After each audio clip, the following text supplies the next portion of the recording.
الحمدللہ رب العالمین والصلاة والسلام علی سید المرسلین اما بعد فاعوذ باللہ من الشیطان الرجیم بسم اللہ الرحمن الرحیم الصلاة والسلام علیکہ یا رسول اللہ وعلی آلہ وصحبہ یا حبیب اللہ الصلاة والسلام علیکہ یا نبی اللہ وعلی آلہ وصحبہ یا نور اللہ۔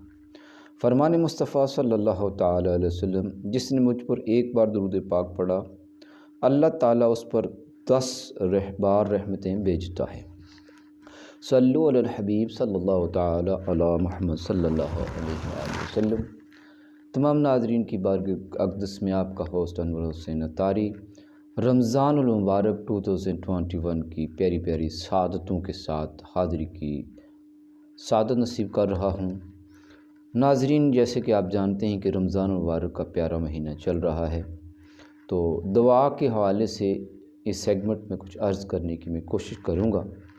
تو جو علماء کرام نے ہم تک دعاؤں کے حوالے سے علم کا خزانہ عطا فرمایا ہے، اس میں سے کچھ چند باتیں آپ تک پہنچانے کی سعادت حاصل کرتا ہوں۔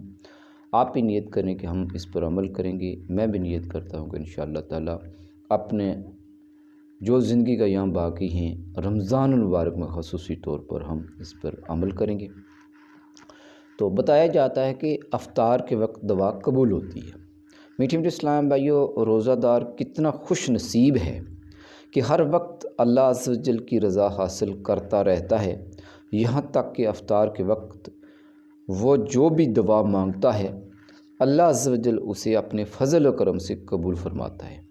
چنانچہ سیدنا عبداللہ بن عمر و بن عاص رضی اللہ تعالیٰ عنہما سے روایت ہے کہ امام المتوکلین سید القانین رحمۃ للعالمین صلی اللہ تعالیٰ علیہ وسلم کا فرمان دل نشین ہے، بے شک روزہ دار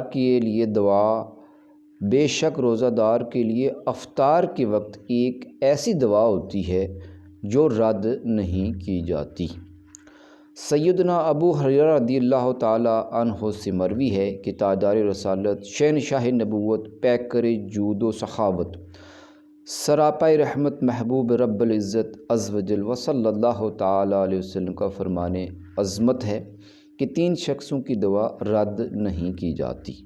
نمبر 1، ایک روزہ دار کی باوقت افطار۔ نمبر 2، دوسرے بادشاہ عادل کی، اور نمبر 3، تیسرے مظلوم کی۔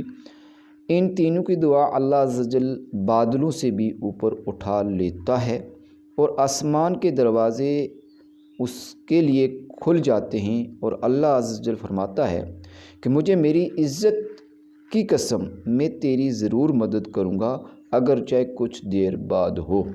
صلو علی الحبیب صلی اللہ تعالی علی محمد صلی اللہ علیہ وآلہ وسلم۔